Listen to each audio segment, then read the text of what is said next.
Hello everybody, I'm Matthew, also known as SamuraiHex, and welcome back to another episode on Zero to Hero. Very nearly said Manager of Legends, but it's Zero to the Hero with our manager Dominic Brannan.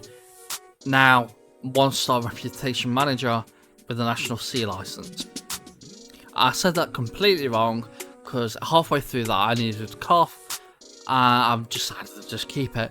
Knock out the cough in the edit. At least I hope I edited the cough. If I haven't, I'm sorry. But yeah, if you are looking forward to this episode, you are enjoying the series so far, give the video a like, subscribe to the channel, all that good stuff. And for the true viewer and the true subscriber, hit the bell for mobile notifications, for push notifications, for desktop notifications, all that good stuff. So you never miss an upload, you never miss a live stream.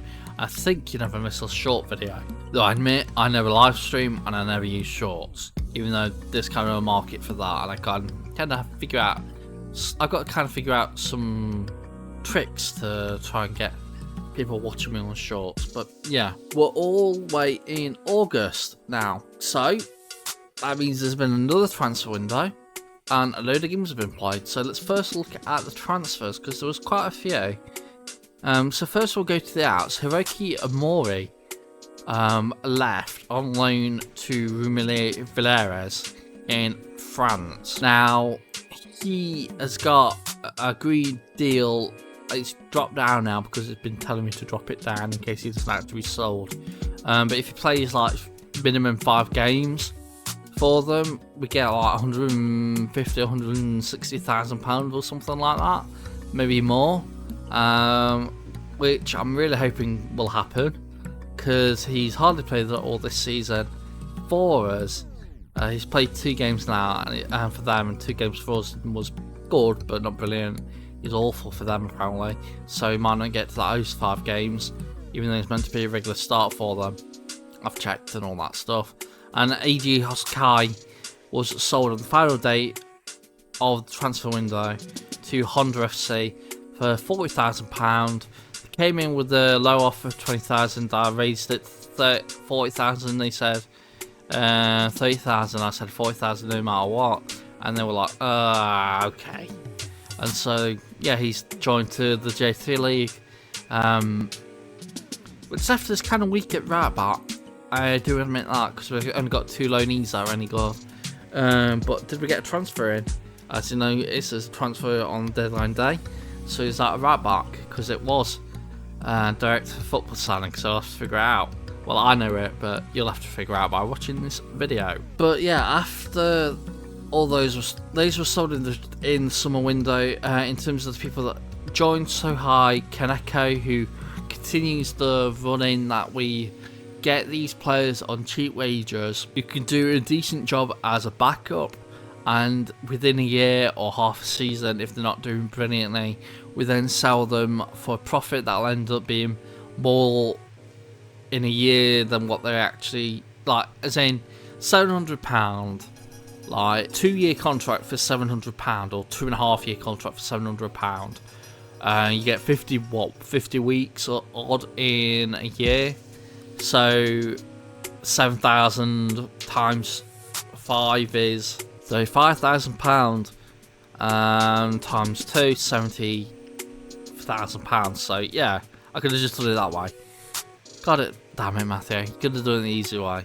Yeah, in 2 years, basically his wages are worth £70,000 or just above. If we can sell him for £100,000 and he's worth £300,000 max, then we've got a profit of like £200,000. And we might sell him before his contract runs out, so it's even more money. So yeah, I think that's what we do, and trying to get these players in that can do a job for us, get them sold within half a season to a year later, and yeah, then hopefully get the finances up high enough that we can actually get a youth academy and start doing it that way, and get youth players. But yeah, Kaneko joins us as our DM and centre back midfielder. He's mostly to play DM, but he can also play centre back, so that's why we got him in. Fumiya Yamashita. We tried to get a better player in from a striker that we kind of needed, because Shoji I admit it's not the best. Sure, he scored 9 goals in 24 games, but for a player of his quality, I was expecting about double digits by now. So yeah, I'm 100% happy with that. So Yamashita comes in as our other striker. I know he's more experienced as AMC, but he can play striker, and he's also been trained to be a right winger and left winger and DM and all that stuff, so he can play all around that area. I think he'll be a good transfer, and like I said, if he's no good, we'll then sell him. Then Yudai Yokota was another player from Yokohama, no wages, this was direct for football. I wasn't wanting to sign anyone after the Yamashita signing. Probably wants to start selling anyone as well, knock off Hosakai.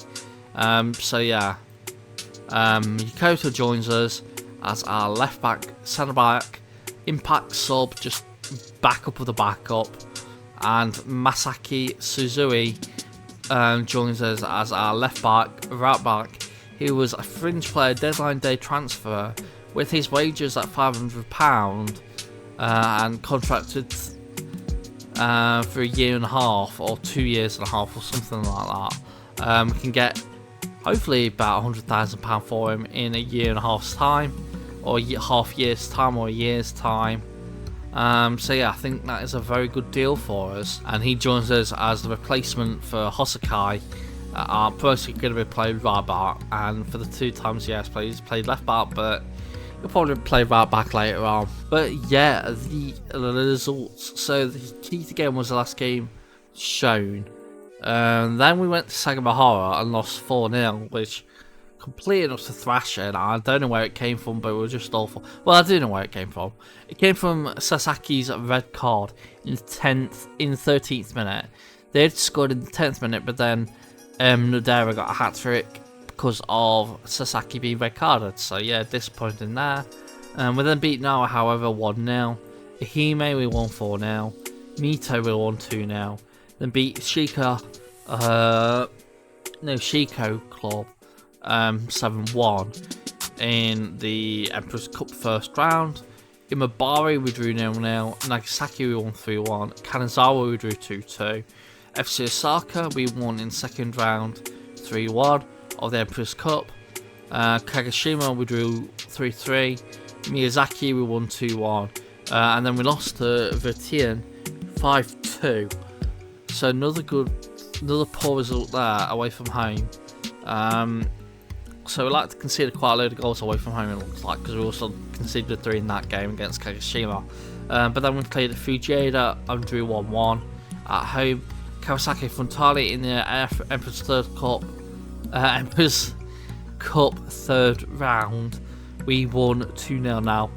You'll think that's a big result against the J1 League side, but no, Kawasaki Frontale in this universe 20 years later are now J3 side, so yeah. A good result anyway. Either way, it's a good result, so yeah. Raymir we drew 0-0 then. Verspa with a 1-1 at home. Lost to FC Osaka 2-1 before beating Yamaguchi, who are a J2 side, on penalties. So that's a really good result there. Toyama we drew 1-1. Kawasaki Frontale we drew 3-3 at home in the league. And then we just recently played Mariasu, beat them 3-1. And in today's game we've got Tokushima in the J3 league. And then all the rest will be, then the next episode will probably be Raymir and Verspot, unless somehow we get to the Emperor's Cup final, because we're in the quarter final, but we are playing Shimizu, who are one of the best teams in the entirety of Japan. They haven't won the title since when we were at FC Tokyo with Neil Brannan, but they have kept as a really good club ever since then. It's like the one then didn't do really good, but recently they've come into their own and been second in the past 2 seasons. Currently second now, so I doubt we can win that game. If we look, Nagano are in the J1 League, and so actually take a set squad. But yeah, the game against Tokushima. So the team going in for this game, we've got Yano in goal, who's not been the best lately. We've been playing Tarako a couple of times. But yeah, Yano's still the best goalkeeper, but even his ability has gone down because of his poor performances as of late. Kentaro Uchida is our right back. We've got Kanashima and Kanako and Karai as our 3 centre backs. Miyachi coming in from an injury, playing his first game after a bit of an injury. Comes in as our left back. Then we've got Hayasaka and Karatani as our 2 DMs. Sakai as our right winger. Tono, as a left winger, and Omori as our striker. That leaves Tanaka, Yamashita, Kawachi, Nishio and Sato all on the bench, with 2 greyed out strikers who are homegrown because we haven't got a youth academy. We can't get homegrown players. But yeah, let's just get straight into this game. I will say I want you to pick up from where you left off last time. As yeah, we get into the game. Shamato will take the throw-in for Tokushima, who are in 5th place currently, but Abe's ball is intercepted by one of our players, and it's now with Sakai, who is on a booking, and goes on a good run, passes it, and in the end it gets to Uchida. It's deflected from his shot. Because of that, it takes it past the goalkeeper and goes into the net to make it 1-0 Musashino Utd. As 43rd minute, coming towards the end of the half, it is a ball for, well, a highlight for Tokushima by the looks of it, and it is with Matsuoka, who's to Shamato. Back to Shamato, to Abe. Played some good stuff, and it's good tackling in the end by Karatani, whatever his name is. But yeah, Sakai on the ball. Passes it to, well, it gets to Hayasaka, and it's with Sakai again. Now Hayasaka, and Riku Hayasaka scores to make it 2-0 Musashino just before the brink of half time, and that is a very good way to end the half. But it looks like we've got another highlight in the 46th minute, as it looks like it's going to be a chance for Tokushima, and it is a goal for Tarutashi, or Tarutahi, or whatever his name is. And in my eyes, I can't see those names sometimes. I have to really zoom in with my head. But yeah, I'm happy with the performance so far, even if we did concede later on. Hopefully that doesn't screw the game up, because I know sometimes praising them means you're most likely to concede straight away. As I think 60th minute, we'll make a couple of subs. Amari has not been that brilliant, so he's going to be taken off for probably Yamashita, and I think Sakai has to be taken off, so maybe Yamashita can go as the right winger, because he is being trained to be a right winger, and Sakai will be taken off for Nishio. It'll have to be that for now. So 67th minute, we'll make probably going to be our last sub, possibly, I don't know. Miyachi's tired, so Sato can come on for him. I reckon we'll also take Hayasaka off because he is prone for a red card and he's on a booking, so yeah, we want him for the next game against Shimizu in the J-League or the Emperor's Cup quarter-final, so yeah, Kawachi will come on for him.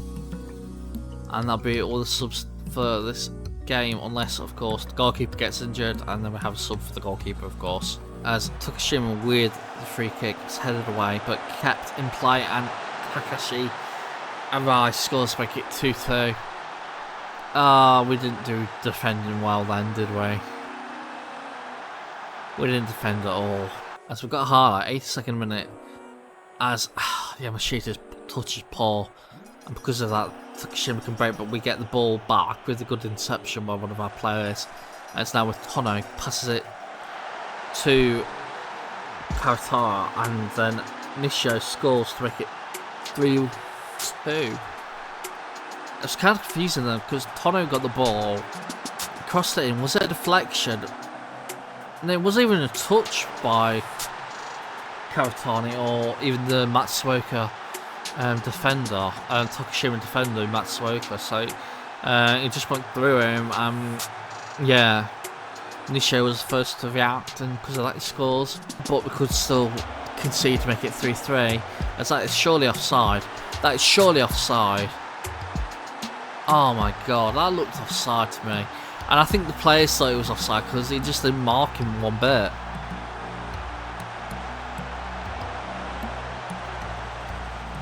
think I was thinking of Taratani being in the way, maybe, and that was what getting me confused with RI. But once again, lax defending causes us to concede a third, and because of that, we've drawn this game. And I'm saying I'm not happy.